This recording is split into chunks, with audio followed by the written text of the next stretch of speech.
Hey guys, Drifter here. Today I have an objective review for you of the Scuf gaming controller. They sent me one of these guys to review, somebody breaking down the controller with video examples like this of me on webcam and with Xbox gameplay. Speaking of gameplay, the gameplay that I've got for you while I talk about other things or things that don't require video examples is gameplay that I got while using the Scuf controller. It's me, Modern Warfare 3, ACR, PP90, MP7, really try-hard kind of classes, a lot of drop shotting, a lot of sound whoring, a lot of that sort of stuff, because this is a hardcore controller. I decided to go about as hard as I could because that gameplay would show you best how it operates in its natural environment. Before we start the proper interview, I would like to mention all of my biases before starting this interview, or not an interview, review, because that's very important. You need to know my biases. Number one, I am not paid for this review. I make $0 for this review, but I do have to do this review. It's a requirement of me because the little thing that Scuf does, they send controllers to free for YouTubers, but YouTubers have to review them. It doesn't have to be a good review either. I made sure of this beforehand. The CEO and the partnering manager said I could totally slam their controller if I didn't like it, and if I didn't like it, I would have. I'm going to slam some parts of it. Also, I did sign up for that program because subscribers, probably about 20 or 30 of them in the span of 1 week, asked me to review this controller, so I did. And Das Beast, who I play with a lot, was constantly badgering me about it, and when I told him I didn't think I would like it, he's like, you know, that's okay, you can donate it to the charity of Das Beast. And I'm like, man, give me a fucking break, I don't want to donate you controllers. Anyway, that's the reason I did it. The big bias that I need to mention is that I am now sponsored by Scuf Gaming. I negotiated the contract last night at about 3 in the morning with their CEO, Duncan Ironmonger, who, by the way, sounds like a total badass, totally badass Iron Man villain. I really think he could be a villain. Not that he's a bad guy, but the Ironmonger is a kick-ass last name. Anyway, so I have a commission coupon with them. They pay me a little bit of money for each controller that's sold. It's not like a whole lot of money, so that's not particularly important for me. Definitely not important enough to like push sales, but the reason that I wanted to be sponsored with them was honestly because I really liked the controller and because that puts me in a good position to beg for more free stuff whenever it comes out, because I'm looking to upgrade maybe again. I'm going to mention that later, but let's skip to the actual review. I'm going to start with things that I like about the controller, and then in the last half of the review, we're going to talk about things that I don't like about the controller.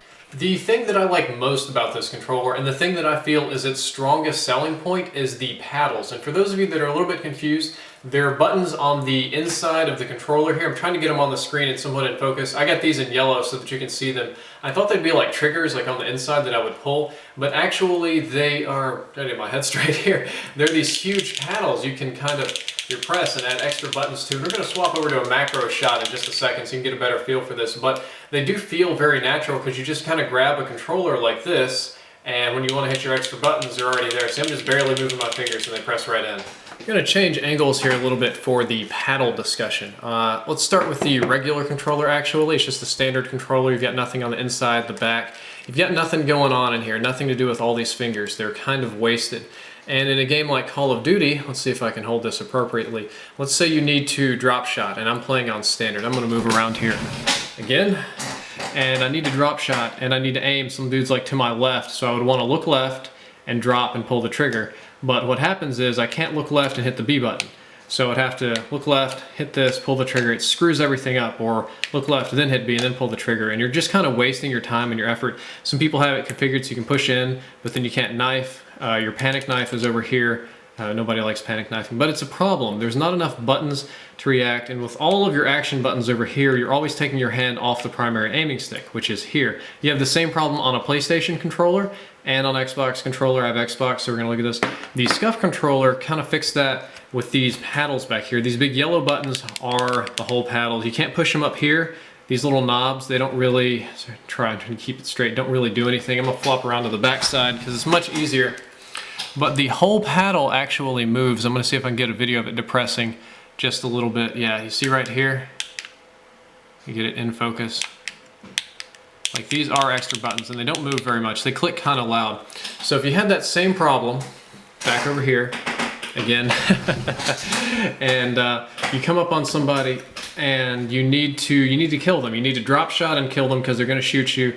You don't have to waste your time going over here. You just click the paddle, you instantly drop, and you keep your thumbs in place. You want to vault, you want to hit the A button.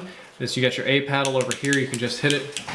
So what you see a lot more of is when I'd run around in Call of Duty previously, it was just Call of Duty A. With this controller, I was just like jump, vault, B, jump, vault, Y, X. Now when I'm playing with the Scuf controller, my aiming thumb is firmly locked into place, and my triggers are always just going nuts here. Like click, click, clickety, clack. I'm always clacking, clicking, clacking. Kind of annoying, I know, here in the review.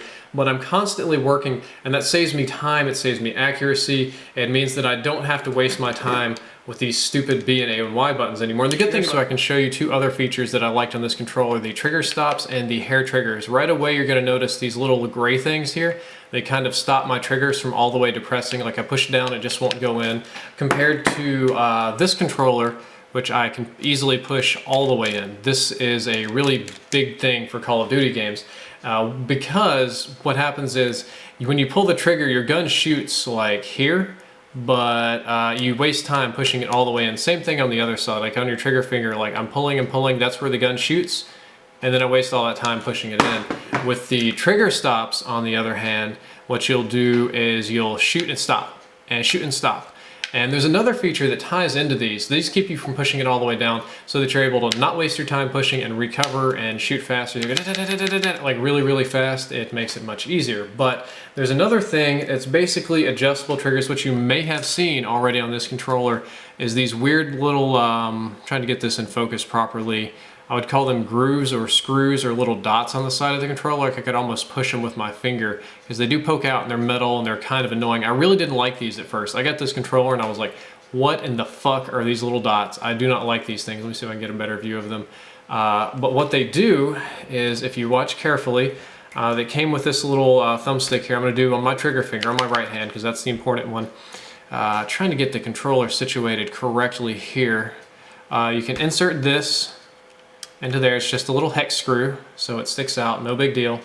And I can twist it, and I'm gonna try and get it on the right side here. I'm gonna have to recalibrate my controllers after this. You guys, this is very, very big deal for me. Let me get it situated just right so you can see it. All right, get it in focus, good. Come on now, cooperate with me, camera, okay.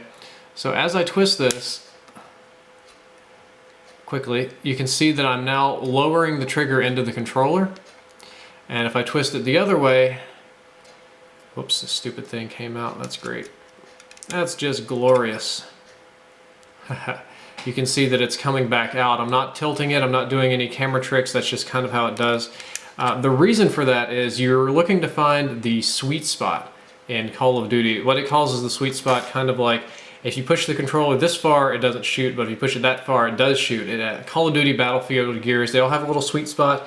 It's not kind of like on your standard controller right here. You would pull the trigger. It doesn't shoot instantly. It doesn't shoot on that kind of press. It shoots somewhere down in here in this little kind of region. Not every game is like that. For fighting games, for some other games, and you have sensitive controllers, pressure sensitive triggers, it's a bad idea. But for shooting games, generally, it just shoots whenever you hit a certain point. So what this does, let me get it back around so you can see it, is it doesn't waste time. You get it to where you move it just a millimeter. Like I move it just and it shoots, and it shoots, and it shoots. And it should be set up to where it shoots quickly and you don't have hardly any space before you hit the bottom. So you can just shoot and recover like really, really fast. And the big difference is, let's say you're shooting, I'm gonna get this one situated. Let's say you're shooting and you pull the trigger and you're pulling, you have to pull like this much and then it shoots. It's just like a complete waste of a little bit of time there. Whereas over here, what they do, and it's true and it's real, you press and you have to move the controller less and it shoots like really fast and you can spring back. So you're wasting less time and able to recover faster, shoot faster, react faster and all that. I'm gonna try to adjust mine back to about, I'm gonna have to completely readjust this when I'm done with it and react. And that's a good thing. It lets you shoot faster, which is important. Instead of readjusting my camera, I thought it would just be easier to move my face down here. The important thing about that is that when you can shoot faster, that means you kill people faster. You waste less time shooting. The little controller here allows you to kill people a 20th of a second faster, a 10th of a second, a 15th of a second faster. It's still killing people faster and making you better. It's not a gargantuan or huge or crazy improvement, but it is a marginal improvement that will help you play better.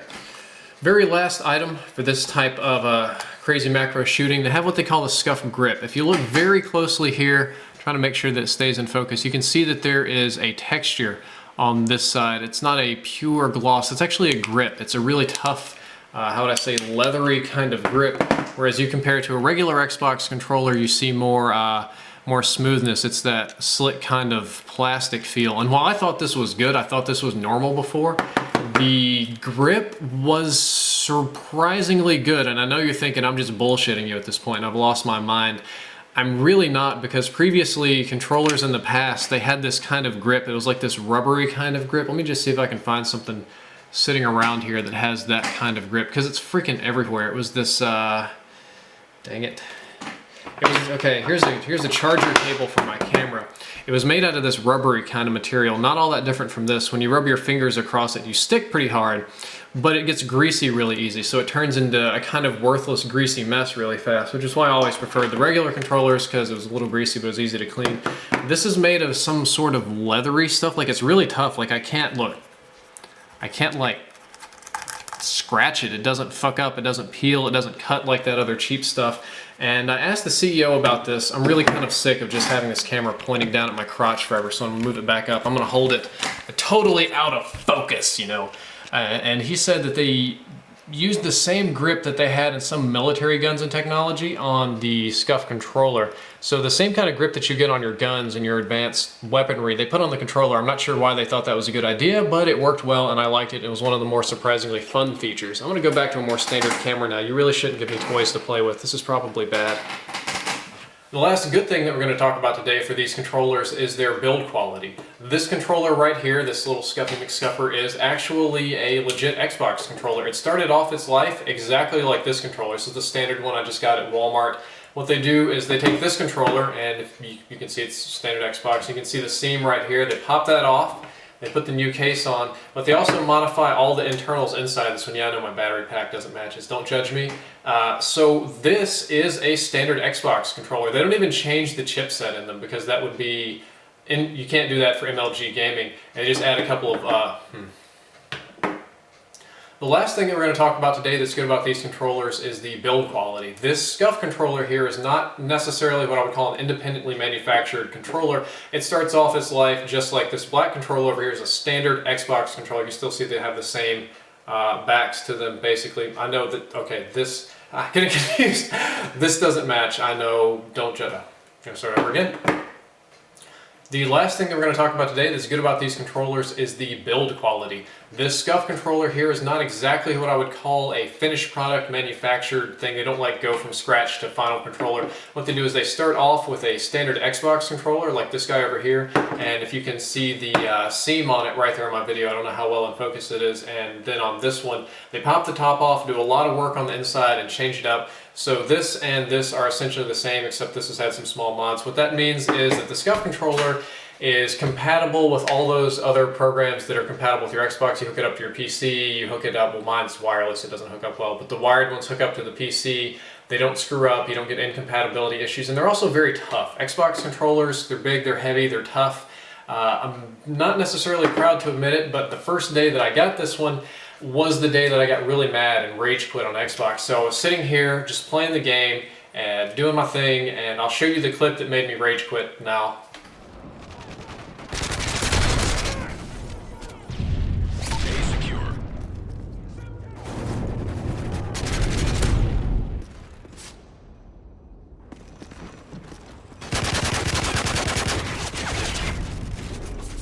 Yeah, that was about the 15th time that it happened that day, so I got really mad. I was like, fuck this shit! Fucking threw the thing down as hard as I could, right into the TV stand.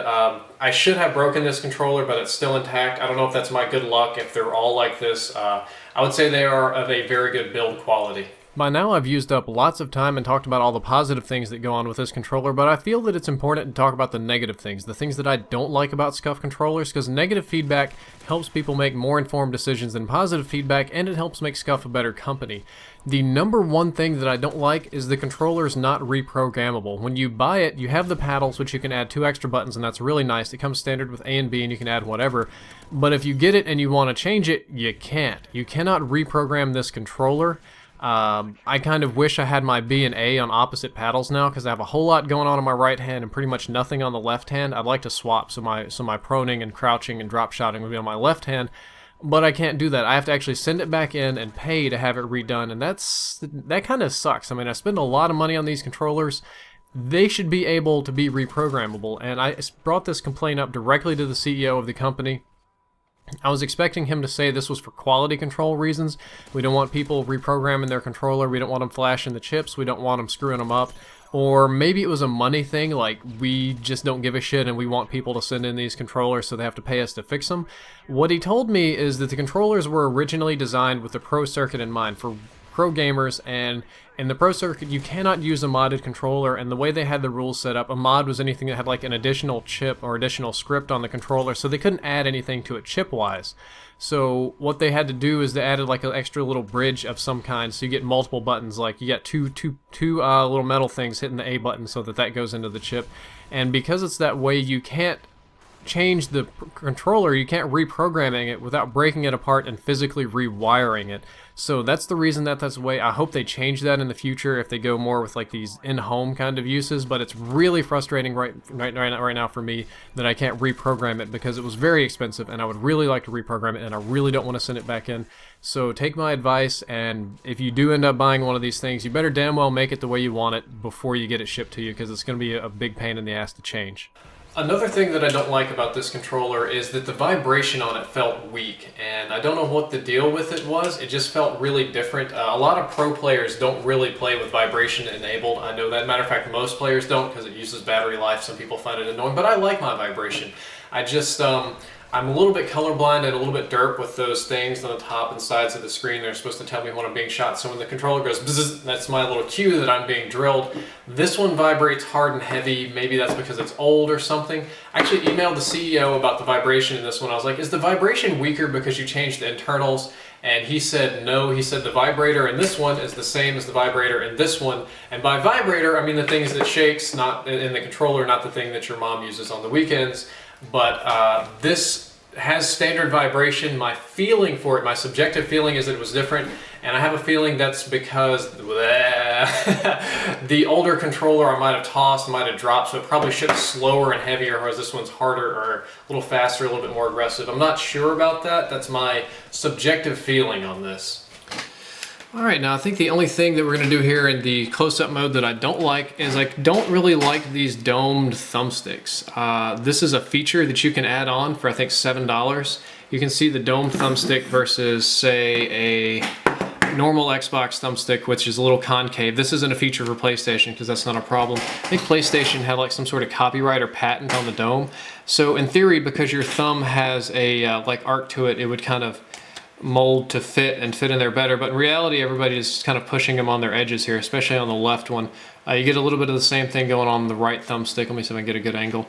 I can't really get a good angle. You're kind of rubbing it. With the domed thumbsticks, your thumb is always kind of never on a point but on a flat surface, so you get more pressure. It's supposed to be more comfortable, and for a lot of people it probably will be, but I just wasn't feeling these. This I'd never really like gave a shit about. It felt weird compared to my old thumbsticks. Like I don't know, it's a subjective thing, it's a bias thing. You don't have to buy it. Hell, it costs more money to buy it. If I could go back in time and do it again, I would just have these regular thumbsticks here, but you know, that's whatever. It's your controller, you do what you want with it. The last big criticism that I have for Scuf and their company and their controllers is their website and this sort of pricing strategy. I'm on the website right now. I'll show you what I'm talking about. I come to North America. It's pretty simple stuff, and I get on the site. The front page is inviting. There's a splash screen. We got Xbox, we got PS3. When I have time, reviews, we hover over things, and it explains it. Trigger stops, hypersensitive triggers for the PS3, a rotating D-pad, our seal of approval, all this Scuf grip, and that's kind of cool. So I was talking about the military grade stuff. But when I went to go actually purchase a product, which I went all the way down to the payment, I'm going to go to Scuf Hornet. This is the one I kind of liked. I just picked it based on views. They all have the paddles. They almost all have the good things. And I look at the price and I'm at like $109.95. That's a little bit pricey, but you know, it's worth it. I'm getting a good controller. And I look at all these options here, like the domed aim sticks and the button configurations and whatnot. And I'm thinking that all of these little items add up to that $109.95. And I'm like, wow, I get a shirt with my order too? That's great. Let me go to checkout and let's add this to bag and let me check out. And what the hell? Why is it 197 fucking shipping? 186 just, I don't understand this. Oh, they're billing me for everything. I'm gonna go ahead and clear my bag and go back to the product page I was just at. What happens is, this is the base price. And no matter what I add onto this or what I do with it, I don't like aim sticks. I'm just going to change it up. I can tell that it's not updating no matter what I do. So I'm going to build like the cheapest controller I can here for the sake of this review of the stuff that I like. AB, normal, wired, we don't need that. Blackout buttons I have no need for. They're neat, but whatever. Scuff grip is worth it. It's really worth it. Why would I pay for you to remove my rumble pack? Well, okay, that's a little... I know that the pro gamers don't like their rumble packs, but you can just disable that in the console. I don't really need to pay to not have that. I think that's a dumb option. Whatever, they can get mad at me about that. I don't like these domed sticks. I don't need my paddles yellow. What? I don't want to pay $5 to have them yellow. Nobody's going to see them. Well, maybe in the review. The protection case they actually sent me was alright, but I don't really need it because I don't travel. I sure as hell don't need a shirt. Why is a shirt on here by default? I don't understand that. But after you do all these, this is the controller that I would buy if I had to buy one. I can proceed to I can add this to bag and proceed to check out, and it's considerably cheaper than $190 something plus tax and shipping. But you can also make it crazier, and especially on Xbox controllers, it can get particularly crazy. Now I don't want to change that. Clear my bag. If I want to go to PS3, the PS3 controllers are kind of by their design a little bit better made, I would say. Some of these options are default, like the dome sticks and some of the paddles, but you get hypersensitive triggers and stuff for free.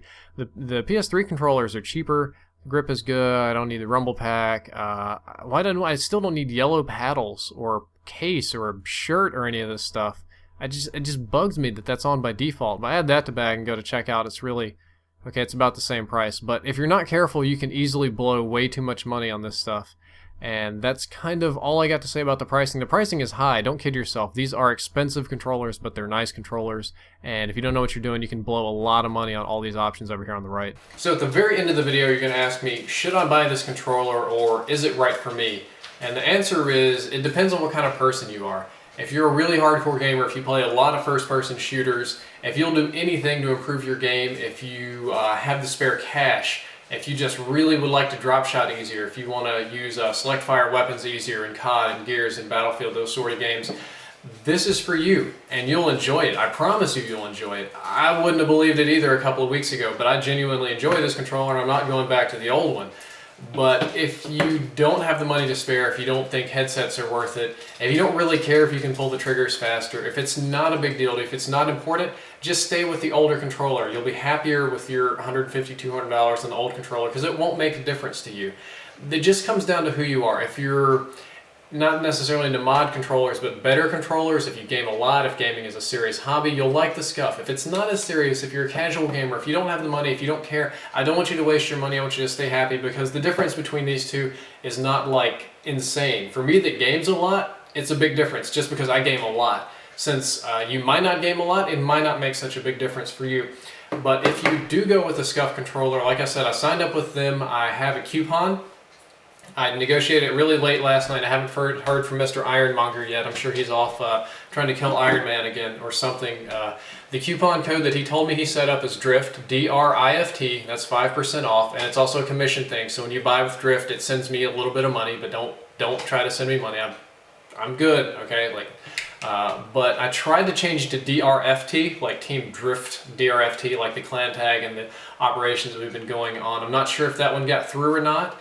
So please feel free to try either DRIFT or DRFT. One of them is going to work and one of them is going to give you 5% off if you're interested in Scuf.